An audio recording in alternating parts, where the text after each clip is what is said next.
Okay, let's see how many people come. This yours? The your guys? Cool. I love it when it says, we're building an audience for you, and it actually works. People start coming in. Yeah? I don't know how they do it.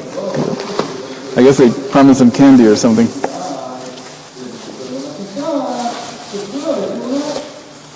I told people 4:15. I figured that's how long it would take to really...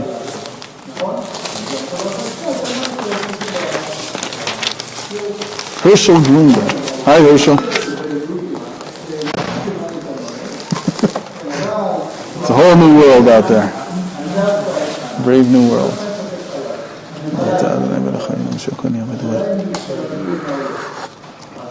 So, if anybody's watching and you can write that you can hear. Okay, let's start. All right.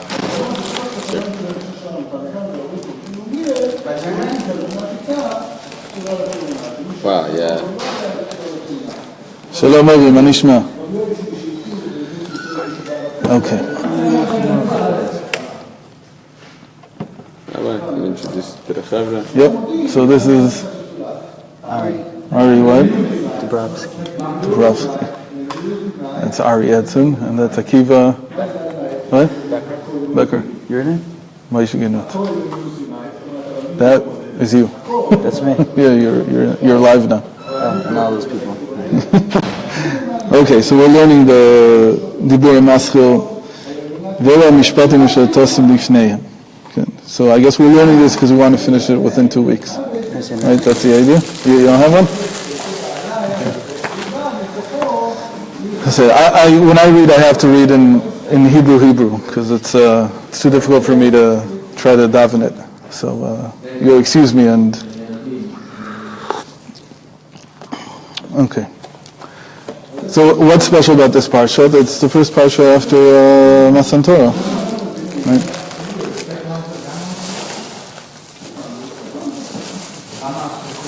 So we would expect, like the Rebbe writes in a few sichos, that the Torah would continue with things that are relevant, like it did right after Aseret Sedubros. So we have all kinds of things that are more relevant, call it. But then we have this Ve'ela Mishpatim. These are the laws. So what laws is he going to give us? Asher Tasim Lifneihem, that it says to Moshe Rabbeinu, you should put before them. So again, you would think they would continue with something more commonplace, call it, not relevant, but more commonplace. In fact, because of that, there's an opinion that this parsha wasn't said right after Matan Torah, right? There's an opinion it was said when? When was it said? But what do you mean by there's an opinion that says this is what we told them in Mara, right? In our parsha, Parashat B'Shalach, when they came to Mara, so we know that they received miktzat dinim, it says, a few of the laws. So because these laws are so not commonplace, and they would be more relevant actually to after Kriyat Yam Suf, to Kriyat Yam Suf. Why? Because we know that there's a saying, because there was a shifcha, a maidservant, that Jews had. How did they have maidservants? That's a question in and of itself. Weren't they slaves in Egypt? How did they suddenly have maidservants? So we'll answer that in a moment. But if they had maidservants, so it makes more sense that there might be some laws relating to servants that would be relevant to them at that time. But right after Matan Torah, to say these laws of Ki Tiknei V'Divri, of should you acquire a Jewish servant, or whatever else or whatever else it means, as we'll see. So that's not so related to Matan Torah. That's not the thing you would expect. So because of that, there's an opinion in the Medrash. So this is what was said in Mara, actually, and not what was said right after Matan Torah. Anyway, Rashi doesn't accept this because it's Ve'elu Mishpatim Ma Elu Ne'emu B'Sinai Efelu B'Sinai. He says, these... Is this the shir? Rashi says it. Rashi says right away, right, that this was said in Sinai. מה הראשונים נאמרו בסיני? אפילו בסיני. It says in last week's parsha was Right, there were מקצת דינים, but he doesn't say what the מקצת דינים were. Right. But here, the Rashi says, מה הראשונים בסיני? אפילו בסיני. ואלה בא להוסיף על הראשונים. That the vav, ואלה, why do you need a vav here? To tell us that this was right after Matan Torah. So you don't think that this was what was said in Mara. But there is such an opinion in the Medrash, because it's very difficult to understand what are these laws doing here? Why are these the first laws discussed right after Matan Torah? Why wouldn't the question is why the laws? Why specifically do we like the Maimonides asks why do we start with Eved Ivri, or is it they're more appropriate to be in Mara? Which no more why. In Mara it would have fit somehow. Would have fit. Yeah, because they had. Is more because it doesn't. It No, even before we get to the Maimar. Why would it fit more? So I said because they had servants, and it would fit. And even then, you would better understand why it's an Eved Knani. We said we'd answer how could it be that they even had servants? Who is that? It's explained as not talking about the regular maidservant. Who was it then? I understood it was talking about a malach. No, Shifcha Layam is Shifcha. It's like it's not an Ama Ivriya though. Shifcha, Right. a Shifcha is a Goyish servant. But I'm saying about like Baal Tzfayim. It was the malach of the mitzvah. There's someone that says that. That's definitely not the pshat. Different perception. Not the pshat. The pshat of this saying from Chazal is that there was somebody, a servant, who could see more. So the simple idea is that when Avram came out of Mitzrayim, he also took a servant with him. Who did he take? Oh yes. Hagar. She was Bas Paro of that time. Maidservant, yeah. Right. She was a non-Jewish woman who said that I want to join the Jewish people. I want to join Avram. There was no Jewish people then, but she said I want to connect with Hashem. So there were many. Eliezer was before, but he's also from the same type of event. But in any case, the idea here is that there are always, when there are great miracles, so there's a lot of non-Jews that say, we want to join the Jewish people. So you want to join the Jewish people. Very nice. How do you join the Jewish people? How do you do it? What's the Derech HaMelech? What's the easiest way to join the Jewish people? The easy one is conversion. Okay? As opposed to... But there's another way. Apart from conversion, there's another method that you can become a Jew. You become an Eved Knani, and you have Milah, you have to be circumcised, and you have to Tavo, and then you're only allowed to keep a very limited amount of mitzvahs, and if you keep one additional mitzvah at that moment, just the fact that your master allowed you to perform another mitzvah, you became a Jew. What's the difference between them? The difference is that the Eved Kanani is like somebody who's not 100% certain that he wants to become Jewish yet.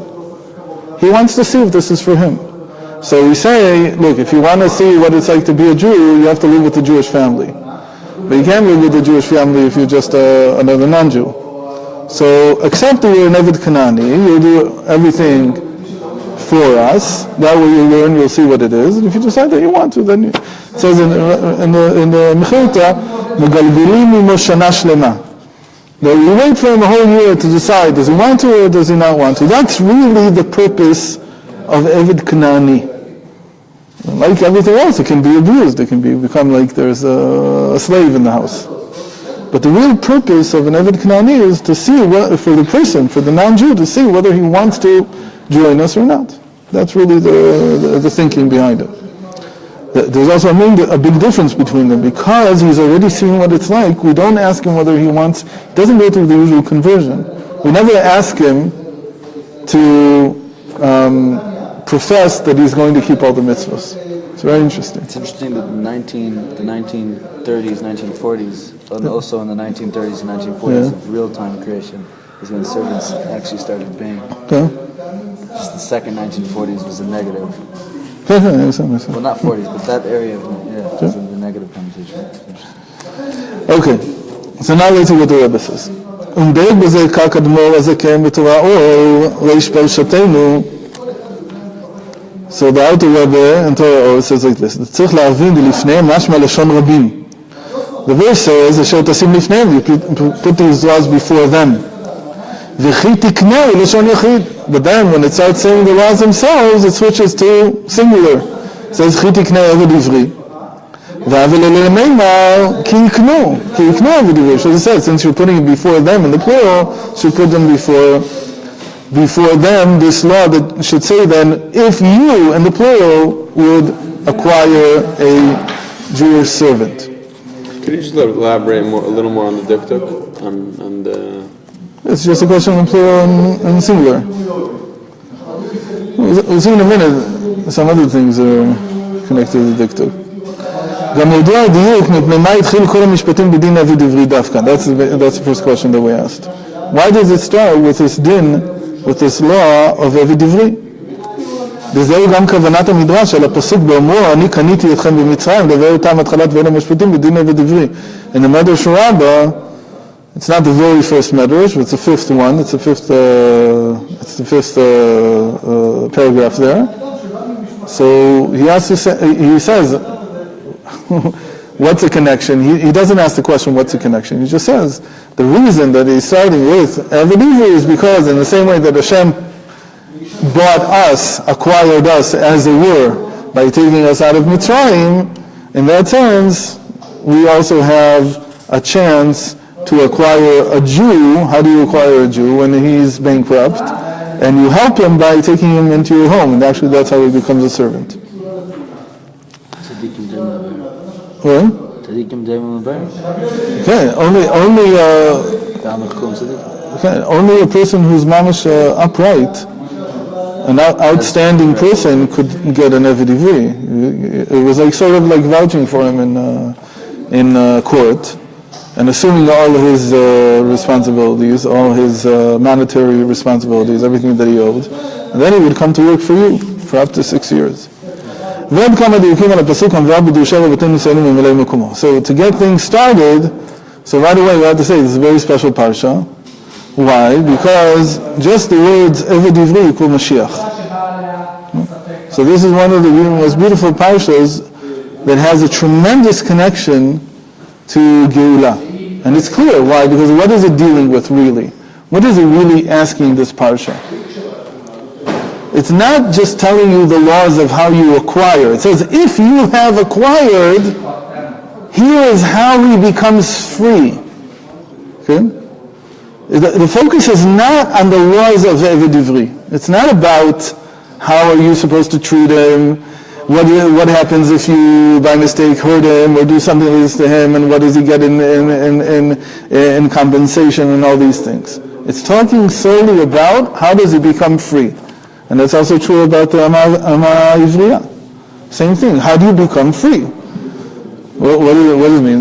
What is it called to become free if you're a servant? What's the word in Hebrew? Shachur. No? Geulah? It's Geulah. Mamash Geulah. That's what it's called. So the fact that Eved Ivri is equal to Mashiach is very telling, because this whole thing is about Geulah in the end. So it can be Geulah, if you want, of everybody together. That would be if it would be in the plural. Ki tiknu Eved Ivri, maybe. If you want to buy Mashiach, here's what you need to do. Or it could be that it's talking about the personal Mashiach in each one of us. The spark of Mashiach in each one of us. How do I liberate, how do I bring redemption to my own spark of Mashiach? That becomes the question. And that's a question the Rebbe is going to pursue. The Rebbe is going to take it into the realm of the individual. That the Eved Ivri and the Ma Ivriya are states of being in me. And each one of them has to go through a Geula. Each one of them has to go through some kind of redemption. It can't stay that way. Something also very important about this, that this is a connection that's not so mentioned, but look at the words Eved Ivri. What do they have in common? Eved and Ivri. Ayin Beis. Why is Ayin Beis important? It's a great Hamshah. Also? No. How is it connected to the previous parsha? How is it connected to the previous parsha, the Yisro? Parshas Yisro has Ayin Bet Psukim. Right. It has 72 psukim. It's not just by mistake that it has 72 psukim, because the Shema Im Bet came from the Shalach. It's like it's a whole continuation. It starts from the Shalach. Shema Im Bet, or the Vayisa, Vayavo, Vayet, the three psukim, they each have 72 letters. The Hashem also has a name that's... And it's the name of, it's called a name of 72. It's not 72 letters, because it's 72 triplets. But it's a 72. And then it becomes Maseh Merkava. Ayin Bet is also always a Tzilus. That's what they saw in Matan Torah, and those are the 72 psukim of Parshas Yisrael. And then finally it becomes the Eved Ivri, the first halacha, Ayin Bet, Ayin Bet. But there's something even deeper about it, that if you count, and this is, so we're showing what were they called? They're called Sofrim. Why are they called Sofrim? Because they count. So they counted everything. So if you count how many letters and how many words in this first parsha, they knew some equations also. So if you count how many words and how many letters in this first parsha of Eved Ivri, parsha means until the first pei, right, or samech. In this case it's a pei, I think. So there's Eved words and Ivri otiyot. There's 76 words, and Ivri 282 letters. So it's a very mechuvan parsha, this whole thing. From Kisik or from Ve'ela? No, Ve'ela. From Ve'ela until Yitzei L'Chavshi Chinam. So, Le'olam, Ve'avado Le'olam. There's also another thing, that Ve'avado Le'olam, if I'm not mistaken, is equal to Eved Ivri also. That we have to check. That the last two words are equal to Eved Ivri also. Okay. And just Tiknei Eved Ivri sends us all the way back to Bereshis, because it's equal to Bereshis. It's equal to 9:13. Okay. What's with this point of the Oid Kama the Yukim al Pasuk and Vor Bedushra Besen Nisyan Mimala Mekema? Yeah, because there's a lot of diukim on this pasuk. If Mimanashach, if they're important, why they should be mentioned. If they're not important, then why even mention them? Because you should look there. But he doesn't even give you a Mari Makom. So what does he want you to do? So he's saying, I acknowledge that they exist. I'm not going to get into them here. Okay, just sorry. Let's continue. והעניין הוא, דיני מה שכתוב אל המשפטים, הוא עניין כללי, כמובן גם מפירוש רז"ל, שקל על כללות עניין לימוד התורה. From this pasuk, this first pasuk, ואלה המשפטים אשר טסים לפניהם, even before the Eved Ivri, how do the sages explain this? They say that this is the manner in which you should teach your students. ואלה המשפטים אשר טסים, אשר can be in the manner that. How do you bring mishpatim to people? How do you teach them? Now mishpatim are not like chukim, right? The chukim have no tam, or at least no tam that we can easily come by. Rambam says there was actually something that we learned a while ago when we had a mimer here about half a year ago. So we also learned about chukim and how you should find ta'amim there. But here, the idea is that this is how you should teach. You should teach in a manner of sima lifnehem. Place it before them. But the word sima also means other things. So let's see what it means. With sin or also with samach? In Aramaic it's with a samach, and in Hebrew it's with a sin. Okay. Sima in Aramaic means a notzal, means a treasure, like something that you like a compartment, something that you. By the way, what is the other main like you mentioned the other diukim about the word sima? That's the main other diuk. That every Jew, as he's going through life, as you perform mitzvahs, it says schar v'hai al malaika. You don't see the schar in this world. So where does it go? So it goes into a sima in Shamayim. Every Jew has a sima. Every Jew has a compartment, like a treasure chest that he's collecting things in. The kavi. Yeah, the kavi. בעניין הדיני, מה שכתוב במשמדים הוא עניין כללי, כמובן גם פירוש רז"ל שגאי כללות עניין לימוד התורה, וזהו גם כן מה שכתוב תשים, לשון יחיד, דקאי על משה. So why does it say תשים? Because he's talking to Moshe Rabbeinu. כי עניינו של משה הוא עניין התורה. Because Moshe's entire Indian is Torah, ואחר כך אומר לפניהם לשון רבים, היינו שעל ידי שעל ידו הייתה המשכת התורה לכל אחד ואחד מישראל עד סוף כל הדורות. Moshe Rabbeinu is who teaches us until the end of all the generations, each one separately. Why? Why is it Moshe Rabbeinu דווקא? כמו שכתוב, זכרו תורת משה עבדי. Then in the end, Malachi says that Hashem calls the entire Torah, the Torah of Moshe, my servant. It's named after him. So it's named after him. It's not like he gets a plaque on the shul bulletin board or something like that. That's not the point. If you call something after Moshe, it means that there's something essential in the learning of Torah that's connected to Moshe Rabbeinu. And also in the existence of it. What do you mean the existence? That it came down. The fact that it's even here. That it's even here. So, he was also measure nefesh. Right. But the main thing that he wants to talk about is how this is going to affect your learning. Not just the fact that it's here. Right. It's true that it's all because of him. How does it feel to be recorded? He's feeling Every good. second of my life I'm recorded. It's just now he's recorded in two places. Yeah. And it doesn't really matter. It doesn't really matter. Okay. וכמו שכתוב זכרו תורת משה עבדי, עד לתינוק המתחיל לדבר שאביו מלמדו תורה. What's the first pasuk that you say? והיינו הפסוק, תורה ציווה לנו משה מראשה קהילת יעקב. The first pasuk that you teach a child when he starts talking, so says the halacha. Whenever he starts talking, so you might say Abba and Ima first, but the moment you can get him to say a pasuk, to say something more, so you get him to say, Torah tzivah lanu Moshe moroshah kilat Yaakov. That's according to the Bavli. What does the Yerushalmi say? Shema Yisrael Hashem Elokeinu Hashem Echad. Interesting that they both start from the last letters. So it's a cute story that I heard. Because we do Shema, the second one. Okay. Right, Taf and Shin.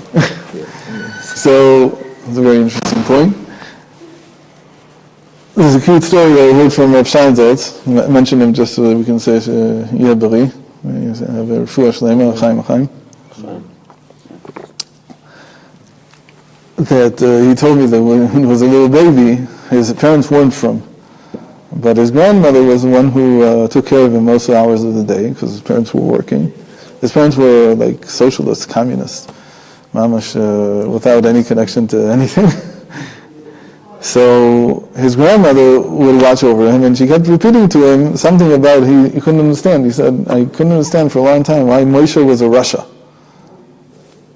So who's this Moshe who's a Russia? What was this? He said it took him a long time to go, so you have to say it right. מורשה קהילת יעקב. וכמו כן ישנה הוראה כללית בפסוק זה גם באופן לימוד התורה, שצריך להיות באופן מסוים. And as we said, it also teaches us, אלה המשפטים אשר תשים לפניהם, teaches us how to teach. כדברי רז"ל במה שכתוב, תשים לפניהם, שהרב שלמד חוזר ושונה הדבר אפילו כמה פעמים עד שיבינו עומק ההלכה בטעמה היטב. So this is what the Alter Rebbe says. Okay? What's the first thing that you have to do? That before you teach, you have to repeat it a few times. First of all, it has to be something that's clear to you. If it's not clear to you, then you can't teach it. So when the Rebbe said, if you know Aleph, you can teach Aleph, he meant that you really know Aleph. Not that you went over it one time and that's it. Even though every year we learn something new when we read the same Chumash. Ken, that's the big difference between Torah and let's say mathematics. In mathematics, if I take the biggest mathematician in the world and ask them, do you have anything more to tell me about 1 + 1 = 2? No, 1 + 1 is equal to 2. Mathematics when we're discussing Torah, and I feel bad because I've just made you talk about mathematics. No, I'm giving you an example of the difference, so it's okay. The difference is that in Torah, take the biggest Talmid Chacham and say, do you have something new to say about Bereshis? Of course he has something new. Every time there'll be mismonen in it, something new will come to mind. That's why it's Ein Sof. Then we know that. Yeah. It reveals the... Impressive thought though, like 60, what? 70, 80 years, even 120 And the years. country... We haven't Olam Hazeh. Oh, no, but the contrary, it's what proves, not proves, but it's what connects you to the infinite. What is Torah supposed to do? Connect you to Hashem. Hashem is infinite. If I could somehow exhaust all the possibilities of all the explanations in my lifetime, So I wouldn't be very impressed by the Torah. So nobody achieves their purpose. So nobody can achieve that, right? How does the Baal Shem Tov say? No, everybody achieves their purpose. No, nobody achieves that. Nobody can achieve full knowledge of the Torah. There's no such thing. That's not our purpose. Okay, that's not the purpose. We're trying to... On the contrary, the Torah is rachava mini eretz. So It's wider than everything. That concept that Can. The way the Baal Shem Tov said it, that the first, Baruch Hashem, it's very good that you came to that. Because the Baal Shem Tov taught it like this. That Torah Hashem Tmima. What does it mean that Torah Hashem Tmima? What does it mean that it's Tamim? Tamim means whole. It means that no matter how much you learn, you haven't begun to touch it. What's the mashal? The mashal is like a dog sitting at the edge of a lake and trying to drink it in. You can't. You take in a few drops, that's all. That's all you can do. The Torah is infinite. And that's its greatness. And that's the only reason why I connect to it. Maybe not the only reason, but the main reason why I learn it is because it gives me a chance to connect to something that's beyond the finite. So that must mean that every bit you use... No, I just don't hear that too often. I needed to... It's very important to know because there's people who start learning and they say, I'm going to know all of Torah in 20 years. No, there's no such thing. Look, I want to see if this is also...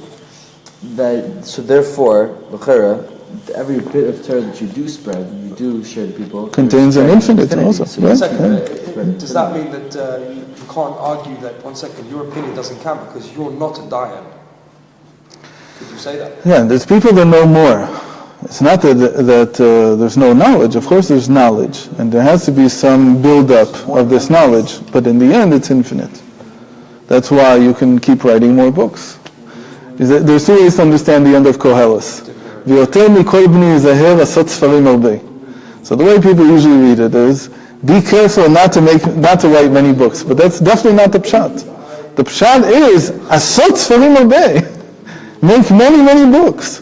Because that yigiat talmud meshakachat avon. Because the whole point is the afochba ve'afochba. That's the point of it. Where is that in Koheles? At the very last two psukim. Specifically books. Ken, asot sfarim albeh. That would push a lot of people. Ken, to write more chidushim. Thank you for that thing you're doing. Thank you. I specifically put that.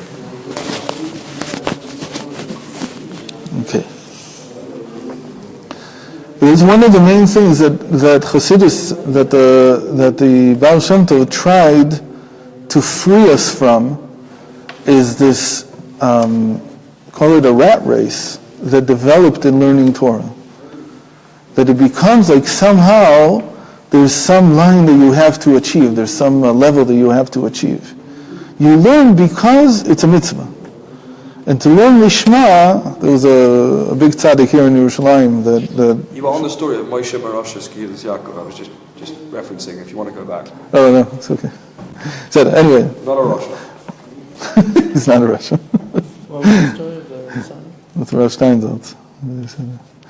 Okay. Not a story you have to put too much focus. The point was to wish him well.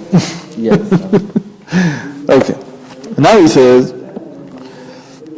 not only that, but the Alter Rebbe adds something. הוא מוסיף עוד אדמו"ר הזקן בזה בסיום הלכות תלמוד תורה שלו, צריך אותה לשים לפניהם טעם המיישב תלמודם ומשימו בליבם.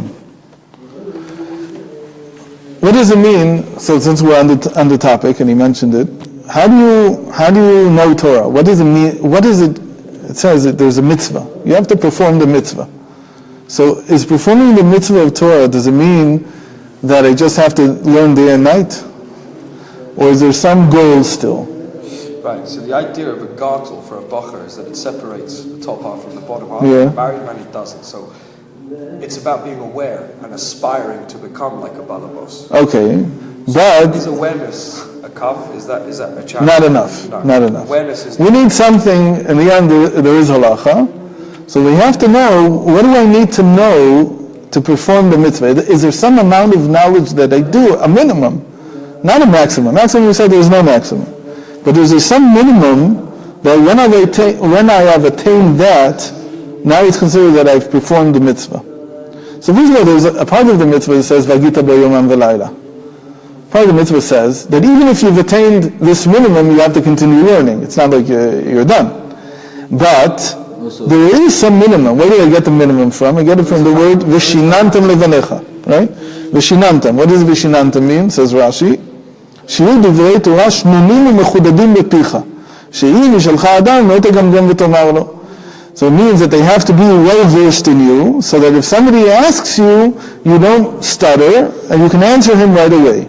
So does that include knowing what the Medrash Rabbah says in Shmos and Parsha Lamed Piska Hey? Do you have to know that by heart? It'll just mean it even more. Well, or maybe even more. Maybe you have to know not just that. Maybe you have to. Does it? No. Does it mean even knowing Tanakh Baal Peh? What does it mean? So if you open up the Shulchan Aruch from the Beis Yosef and you look in Yichot Talmud Torah, you don't find an answer to this question. It's a simple question. What do I need to know to be Mekayim, the Geder, the part of the mitzvah that says Vishinantam? How much do you need to know? But the Alter Rebbe, in his Hilchos Talmud Torah, he answers this question, and it's a big part of his Hilchos Talmud Torah. Later we'll ask why. But what does he say? What do you have to know? You have to know, it's called Halachot Psukot B'Tamehen. You have to know the halacha, the psak of the halacha, B'Tamehen, with the reasoning behind it. What does that include? What does that include? Does it include that I have to know today whether you're allowed to use an electric something or other on Shabbos, and what the reason for that is? No, it doesn't include that. How far do I have to go? I only have to go as far as the Talmud. And according to some opinions, some of the Geonim say you have to add the halachos of the Geonim, which is not too much more. But that's all you need to know, but you have to know with the time. Meaning, you have to understand, you have to know how they got from the pasuk to this halacha. How did they get there? How much is that really? So it's really not that much. The Alter Rebbe, when he wrote his Shulchan Aruch, that was his point. That was his goal. Right, it's like knowing the Beis Yosef and the Tur. Not the Tur itself. The Tur itself is not enough. Right. And then the Beis Yosef and the Tur. Even if you go through the Shulchan Aruch, the regular Shulchan Aruch doesn't fit the bill because it doesn't give the time. It doesn't explain to you how he got to the psak. I mean, if you learn the Alter Shulchan Aruch a little bit, which one? The Alter Rebbe does make it easier for you. Oh, the Alter Rebbe is perfect this way. He